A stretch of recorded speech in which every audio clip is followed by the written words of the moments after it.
võtma. Šampus on valitud roosa, nii nagu oli roosa meie kutse ja nagu on meie trennis eilus.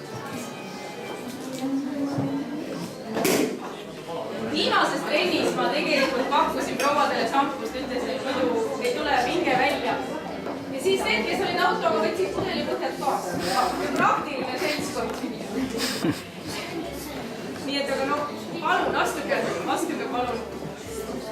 Ligi, sest ühtegi õnne ei saa narrida, see 20 aastat on